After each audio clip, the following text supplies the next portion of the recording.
प्यारे साथियों, मैं अजीत स्वागत करता हूं आपके अपने प्यारे परिवार रोजगार विद अंकित पर। कैसे हैं आप सब लोग? आशा है बहुत अच्छे होंगे, स्वस्थ होंगे, लाजवाब होंगे। तो जल्दी से लाइव आ जाइए, जुड़ जाइए मेरे साथ। हम लोग चर्चा करेंगे महान्यायवादी की। अटॉर्नी जनरल हम लोग यहाँ पर पढ़ेंगे, महान्यायवादी। चलिए तो जल्दी से आप लोग आइए। देखिएगा, जब हम इस पे चर्चा कर रहे हैं महान्यायवादी के बारे में, तो हम लोग यहाँ पर पढ़ेंगे कि भैया महान्यायवादी, हम लोगों ने कल सुप्रीम कोर्ट पढ़ा था। महान्यायवादी, अब बात आएगी सर महान्यायवादी जिसे अटॉर्नी जनरल कहते हैं, महान्यायवादी, कि भैया ये होता कौन है महान्यायवादी? चलिएगा, महान्यायवादी यानी कि अटॉर्नी जनरल, इसे हम क्या बोलते हैं? Attorney general. आप कहेंगे सर अटॉर्नी जनरल, हम इनको बोलेंगे। चलिए, जब हम महान्यायवादी के बारे में चर्चा करते हैं तो आपको एक ही चीज़ ध्यान में रखनी होगी, एक ही चीज़ ध्यान में रखनी होगी। आप मुझे कहेंगे, यहाँ पर आप मुझे बताएंगे सर कि महान्यायवादी देश का सर्वोच्च विधि अधिकारी होता है, यानी कि भारत सरकार के वकील के रूप में सबसे बड़ा विधि अधिकारी के रूप में काम करता है। तो ये सारी चीज़ें हमने पढ़ ली हैं, सारे पॉइंट हम लोगों ने यहाँ पर पढ़ चुके हैं। चलिए मैं आप लोगों को बात करूंगा। सिंपल सी चीज़ें हैं कि सर ये जो पद है, ये पद कब और किस देश से प्रेरित है? महान्यायवादी ये ब्रिटेन से संबंधित है, यानी कि ब्रिटेन के संविधान से प्रेरित होगा, से प्रेरित है। ठीक है, आप कहेंगे सर ये कहाँ से प्रेरित है? तो आप कहेंगे सर ये ब्रिटिश कॉन्स्टिट्यूशन से इंस्पायर्ड है। ठीक है, कहाँ से इंस्पायर्ड है? आप कहेंगे sir inspired from British constitution, from Britain, ऐसे करके आप लिख सकते हैं, फ्रॉम ब्रिटेन। चलिए, बहुत बढ़िया। सिंपल सी चीजें हो गई कि सर जो ये महान्यायवादी है ना, ये भारत सरकार का या भारत का सबसे बड़ा विधि अधिकारी है। भारत का सबसे बड़ा विधि अधिकारी है। क्या है? सबसे बड़ा विधि अधिकारी है, बड़ा विधि अधिकारी है। ठीक है, क्या है? सबसे बड़ा विधि अधिकारी है, विधि अधिकारी, लॉ ऑफिसर है, सबसे बड़ा लॉ ऑफिसर होता है। चलिए, यहां पर हम लोग बात करेंगे, यानी कि भारत सरकार के सबसे बड़े विधि अधिकारी के रूप में कौन काम करता है? महान्यायवादी। अब महान्यायवादी ये भारतीय संविधान के किस भाग में आता है? किस भाग में होगा? किस पार्ट में होगा? चलिए आप मुझे बताइए, पार्ट। तो यहां पर आप कहेंगे सर ये है भाग 5 में, और यहां पर एक आर्टिकल दिया हुआ है, आर्टिकल 76।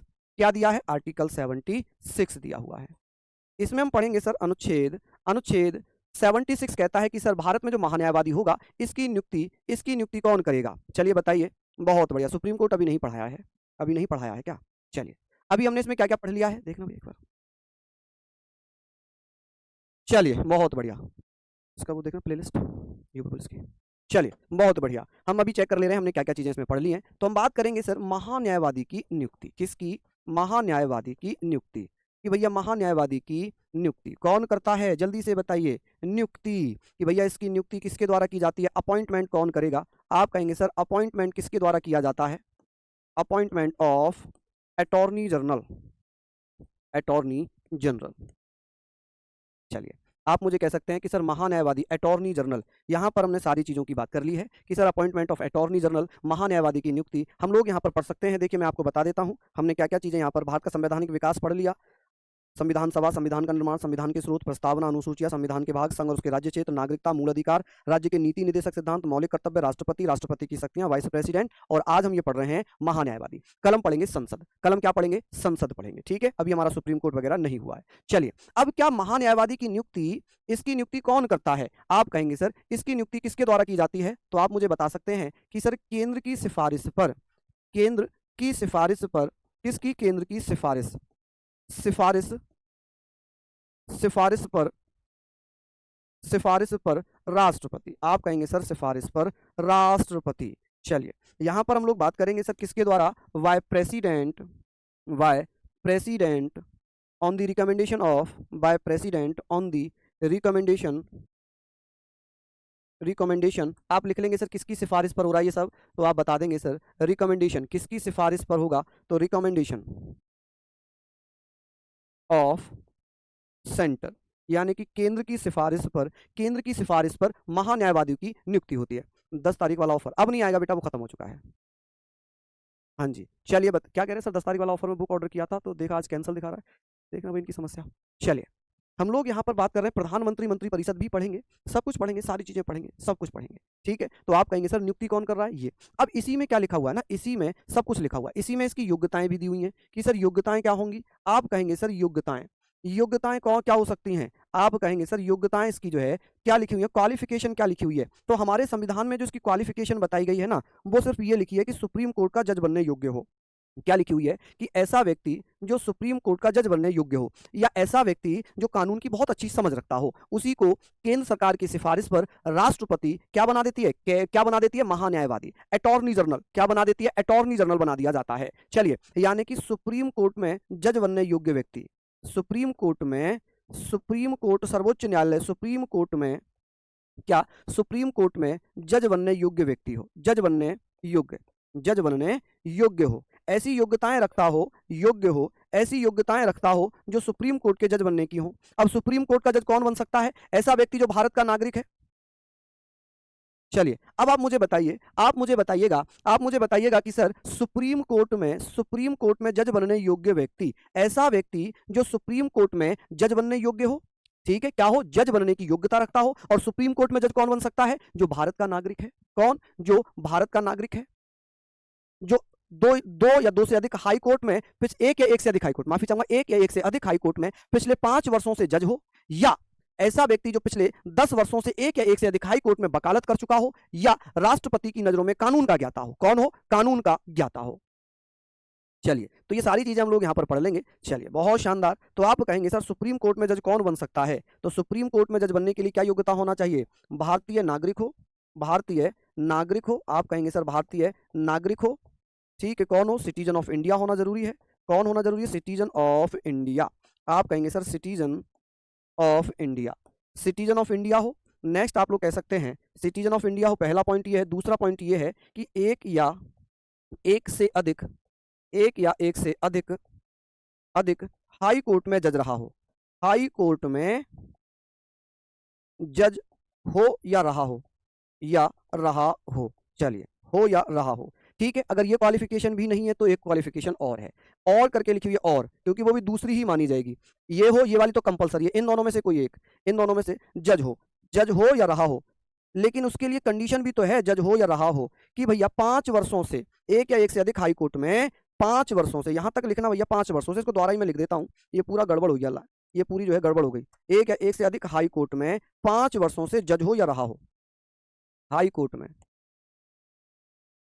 एक या एक से अधिक हाई कोर्ट में 5 वर्षों से जज हो या रहा हो, जज हो या रहा हो या रहा हो, रहा हो। ये सारी चीजें हम पढ़ेंगे। या भैया यहाँ लिखा है एक या एक से अधिक हाई कोर्ट में, अधिक हाई कोर्ट में 10 वर्षों से वकालत की हो, वकालत प्रैक्टिस किया हो, वकालत मतलब एडवोकेट की प्रैक्टिस किया हो, प्रैक्टिस की हो, वह व्यक्ति सुप्रीम कोर्ट में जज बनने लायक होता है। और ऐसे ही व्यक्ति को महान्यायवादी बनाया जाता है। क्या किया जाता है, महान्यायवादी बनाया जाता है। चलिए लिख लीजिए। सर मैंने पॉलिटी सीजीएल वाली सब क्लास का नोट्स बना लिया, तो फिर क्या लिखूं, नहीं, फिर कोई आवश्यकता नहीं है। अगर आपको लगे कि कुछ नया पढ़ा रहा हूं तो वो भी पीडीएफ से आप अपने नोट्स में ऐड कर लो। आप क्लास मत देखिए, आप बस ये करिए कि जो आपको लग रहा है कि मैं नया पढ़ा रहा हूं, बस वही अपनी पीडीएफ में ऐड कर लीजिए, ठीक है। और पीडीएफ से वो आपको ऐड हो जाएगा, ठीक है। बस आप इतना समय किसी और सब्जेक्ट को दे दीजिए जो आपको लगता है कि ये सब्जेक्ट मेरा कमजोर है, जो सब्जेक्ट मेरा कमजोर है। पैट का सिलेबस चेंज हो चुका है, टोटल ही पैट का सिलेबस चेंज है, ठीक है। चलिए, तो यहां तक हमने पढ़ा कि सर ऐसा व्यक्ति, इससे भी क्या धीरे पढ़ाऊं, इससे अच्छा तो फिर मत पढ़ो। कह रहे हैं कि सर धीरे धीरे पढ़ाओ, अरे बहुत धीरे पढ़ा रहा हूं, बताइए 13 मिनट हो गए और मैंने अभी तक क्या कराया, कुछ भी नहीं कराया, कुछ भी नहीं कराया। समझ रहे हैं आप मेरी बात। चलिए, न्यायवादी के काम भी समझाऊंगा, क्या काम करता है। ये एक तरीके से भारत सरकार का विधि अधिकारी है, लॉ ऑफिसर है। क्या है जी, लॉ ऑफिसर है, सबसे बड़ा विधि अधिकारी है। देश में इससे बड़ा विधि अधिकारी कोई नहीं होता, ठीक है। चलिए, यहां तक आपने लिख लिया। अब हम बात कर लेते हैं, यहां तक आप लोगों ने सारी चीजें पढ़ ली। अब हम लोग आगे बात करते हैं कि सर इसका कार्यकाल कितना होता है, महान्यायवादी का कार्यकाल। अब आप कहेंगे सर ये कार्यकाल किसमें है, ये भी 76 में ही है। महान्यायवादी का कार्यकाल, का कार्यकाल, आप कहेंगे सर कार्यकाल, कि महान्यायवादी का कार्यकाल क्या होगा। आप मुझे बता सकते हैं कि भैया टेन्योर क्या हो जाएगा, टेन्योर कितना होगा, जल्दी से बताइए। Tenure of attorney general, attorney general, ठीक है जी, अटॉर्नी जनरल। चलिए, अटॉर्नी जनरल मिला, यहां तक ये सारी चीजें आपने लिख ली, अटॉर्नी जनरल। आप कहेंगे सर संविधान में इसके कार्यकाल को क्या बताया गया है, सिर्फ ये बताया गया है, ये बताया गया है कि भैया केवल राष्ट्रपति के प्रसाद पर्यंत ये अपने पद को धारण करेगा। मतलब ये है कि जब तक राष्ट्रपति चाहेगा ये अपने पद पर बना रहेगा। लेकिन कभी कभी क्या होता है, जब सरकारें बदल जाती हैं तो सरकारें अपने पसंद के वकील को ही अपना महान्यायवादी बना देती हैं, ठीक है। तो आप कहेंगे सर ये राष्ट्रपति के प्रसाद पर्यंत, किसके, राष्ट्रपति के प्रसाद पर्यंत, जब तक राष्ट्रपति चाहेंगे, प्रसाद पर्यंत। आप कहेंगे सर प्रसाद पर्यंत। चलिए, राष्ट्रपति के प्रसाद पर्यंत। लिख लिया आप लोगों ने यहाँ पर, ठीक है। आप कहेंगे सर ड्यूरिंग, क्या पढ़ेंगे आप कहेंगे during of the pleasure, during of the pleasure of the president, ठीक है जी। आप कहेंगे sir during of the pleasure of the president, जब तक राष्ट्रपति चाहेंगे ये अपने पद पर बना रहेगा, ठीक है जी, ये अपने पद पर बना रहेगा, कोई फिक्स पीरियड इसका नहीं है। अब इसे वेतन कितना मिलता है, तो इसका वेतन भी संविधान में नहीं लिखा, वेतन सिर्फ ये लिखा है कि ये सुप्रीम कोर्ट का न्यायाधीश बनने योग्य हो, इसलिए इसे 2,50,000 रुपए दिए जाते हैं। कितने? 2,50,000 रुपए दिए जाते हैं, लेकिन संविधान में नहीं है ये वेतन। इसका वेतन जो है ये संविधान में नहीं है। वेतन यानी कि सैलरी, ये सैलरी संविधान में नहीं लिखी है, फिर भी इसे 2.5 लाख रुपीस पर मंथ मिलते हैं। 2,50,000 रुपए इसे पर मंथ दिए जाते हैं, ठीक है। क्या होता है, प्रत्येक महीना इसे 2,50,000 रुपए दिए जाते हैं। चलिए अब बात करेंगे सर इसके कर्तव्य क्या हैं। आप कहेंगे सर इसके कर्तव्य क्या हैं एवं ड्यूटीज क्या हैं। कर्तव्य एवं, आप कहेंगे सर इसके कर्तव्य एवं कार्य क्या हैं। कार्य, तो वर्क एंड ड्यूटीज क्या हैं इसके। आप कहेंगे सर वर्क एंड ड्यूटीज क्या हैं। ड्यूटीज, आप कहेंगे सर ये भारत सरकार का वकील है, ये क्या है। आप कहेंगे जब भारत सरकार का वकील है तो जाहिर सी बात है कि ये भारत सरकार के वकील के रूप में काम करेगा। किसके? भारत सरकार के वकील के रूप में काम करता है। भारत सरकार के वकील के रूप में, वकील के रूप में, ठीक है। किसके रूप में? वकील के रूप में कार्य करता है। क्या करता है जी? कार्य करता है। चलिए यहां पर हम लोग बात करते हैं कार्य करता है। यहां हमने लिख लिया कि सर ये भारत सरकार के वकील के रूप में काम करता है, यानी कि advocate, as a advocate of, as a advocate, as a advocate of government of India, government of India. चलिए यहां पर हमने सारी चीजें पढ़ ली, सारी चीजें हमने यहां पर पढ़ ली कि सर यहां पर आप लोग बात करेंगे और डीपली एक्सप्लेन करिए, ज्यादा करिए। यूपीएससी करा दूं, यूपीएससी का करा दूं भैया हैं? ये भी बहुत डिटेल करा रहा हूं मैं। एग्जाम में सिर्फ पता है क्या आता है कि महान्यायवादी की नियुक्ति कौन से अनुच्छेद में, खत्म, पूरा चैप्टर खत्म कर दिया एक आर्टिकल में 76 में। इससे ज्यादा नहीं आता मेरे लाल, इससे ज्यादा बिल्कुल नहीं आता, समझ गए। लेकिन ये फिर भी मैं आप लोगों को बता रहा हूं, ये भैया फिर भी मैं आप लोगों को समझा के बता रहा हूं, कभी आप लोगों को जानकारी होनी चाहिए, ठीक है। यहां पर लिखा है, यहां लिखा है केंद्र एवं राज्यों के मध्य मतभेद होने पर, केंद्र एवं राज्यों के मध्य मतभेद होने पर, यानी कि डिस्प्यूट, आप कहेंगे sir dispute between centre and state, आप कहेंगे सर यहां पर हम पढ़ लेंगे केंद्र एवं राज्यों के मध्य मतभेद होने पर, क्या होने पर भैया? मतभेद होने पर भारत सरकार का पक्ष रखता है। क्या करता है? भारत सरकार का पक्ष रखता है। आप कहेंगे सर भारत सरकार का पक्ष रखता है, ठीक है, रखता है। यहां तक पढ़ लिया। अभी बात करेंगे कि सर और क्या करता है। आप कहेंगे सर न्यायालयों में भारत सरकार की तरफ से पेश होता है। न्यायालयों में क्या होता है जी? आप कहेंगे न्यायालयों में, कोर्ट्स में, जो न्यायालय है जिन्हें हम कोर्ट्स कहते हैं, कोर्ट्स में भारत सरकार का पक्ष रखता है। चलिए पक्ष रखता है, मत लीजिए, मतलब ये समझिए कि जब कभी भी किसी भी न्यायालय के द्वारा भारत सरकार को नोटिस भेजा जाता है तो भारत सरकार का वकील कौन होता है? तो महान्यायवादी होता है। कौन होता है जी? आप कहेंगे सर महान्यायवादी होता है। चलिए पॉलिटी में बहुत कुछ अलग दिया हुआ है अंकुश। पॉलिटी में जैसे कि संविधान की विशेषताएं, डीपीएसपी, मूल अधिकार, मौलिक कर्तव्य, संघीय प्रणाली, ठीक है, जिला प्रशासन और नगरीय स्थानीय स्वशासन, ये चैप्टर दिए हुए हैं बस, बाकी कुछ नहीं दिया। पेट में ना तो संविधान सभा है, ना संविधान का निर्माण है, ना संवैधानिक विकास है, ना संघ और उसके राज्य क्षेत्र है, ना नागरिकता है, ना राष्ट्रपति है, ना उपराष्ट्रपति है, कुछ भी नहीं है उसमें, कुछ और चीजें ही भर दी हैं, पता नहीं क्या क्या, ठीक है। चलिए यहाँ तक हम लोगों ने पढ़ लिया, यहाँ तक हम लोगों ने इसको पढ़ लिया। चलिए बताइए जल्दी जल्दी से, इसको हमने पढ़ लिया। एक बार आप चाहो तो ऑफिशियल साइट पर जाकर उसका सिलेबस चेक कर लो पैट का भैया, मैंने चेक किया क्योंकि मैंने भी क्लासेस पढ़ाई हैं, है ना, पैट में मेरी क्लास चल रही है। चलिए ये सारी चीजें हमने लिख ली, ये सारी चीजें हमने लिख ली। अब ये बताइए, ये भारत सरकार का पक्ष रख रहा है, इसे भारत के किसी भी न्यायालय में सुनवाई करने का अधिकार है कि भैया भारत के किसी भी न्यायालय में सुनवाई कौन करा सकता है? महान्यायवादी। तो ये किसके कर्तव्य चल रहे थे? ये महान्यायवादी के बारे में पढ़ रहे थे। किसके? महान्यायवादी, ठीक है, महान्यायवादी के बारे में हम लोग पढ़ रहे हैं। चलिए यहां तक हमने पढ़ लिया। अब एक आर्टिकल आता है, एक आर्टिकल है भैया 88। आप कहेंगे सर जो 88 है ना, ये भैया महान्यायवादी को ये अधिकार देता है कि महान्यायवादी संसद की कार्यवाही में क्या कर सकता है? आप कहेंगे सर संसद की कार्यवाही में हिस्सा ले सकता है, बोल सकता है, विचार विमर्श कर सकता है। ठीक है, तो आप लोग मुझे बताइएगा कि सर महान्यायवादी के बारे में हम चर्चा कर रहे हैं कि सर महान्यायवादी महान्यायवादी महान्यायवादी संसद की कार्यवाही में भाग ले सकता है, संसद की कार्यवाही में भाग ले सकता है, कार्यवाही में भाग ले सकता है, ले सकता है,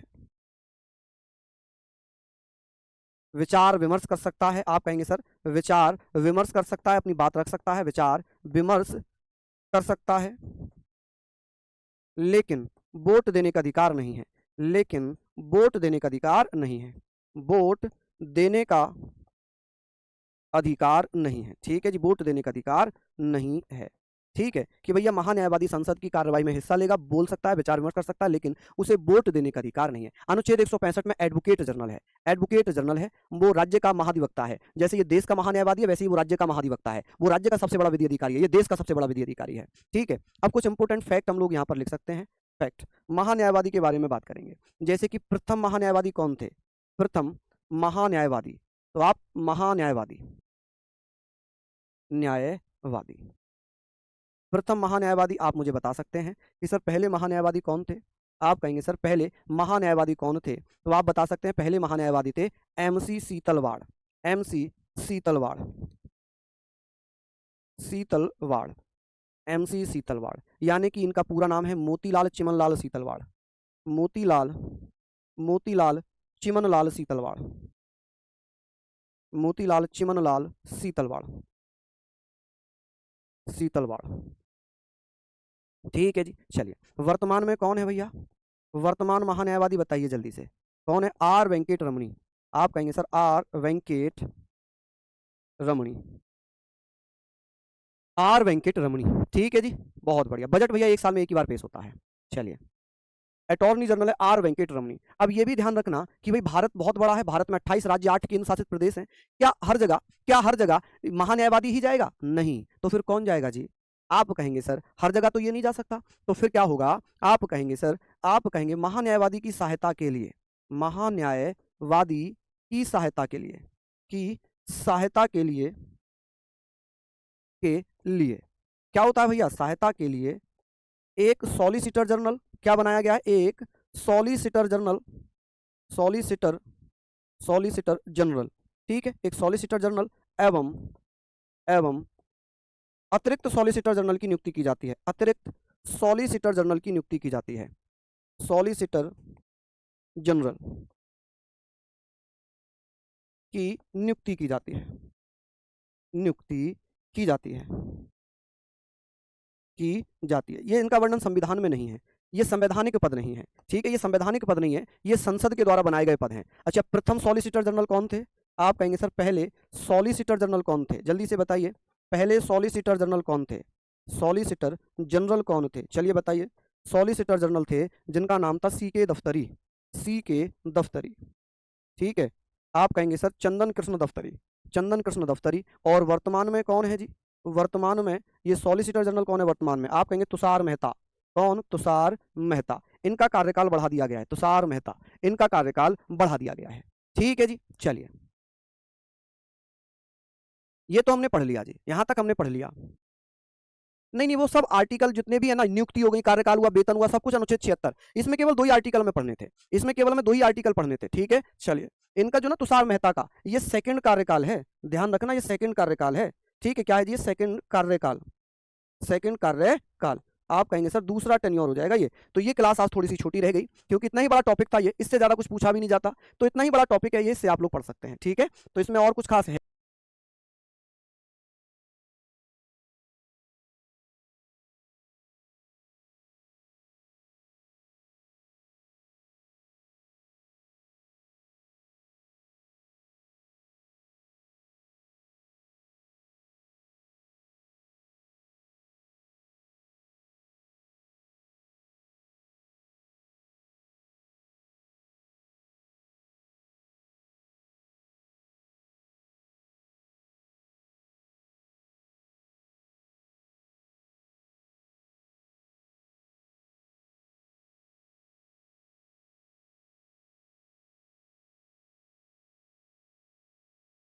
क्लास थोड़ी सी छोटी रह गई, क्योंकि इतना ही बड़ा टॉपिक था ये, इससे ज़्यादा कुछ पूछा भी नहीं जाता। तो इतना ही बड़ा टॉपिक है ये, इससे आप लोग पढ़ सकते हैं, ठीक है। तो इसमें और कुछ खास है नहीं, तो इसको हम लोग इतना ही पढ़ेंगे।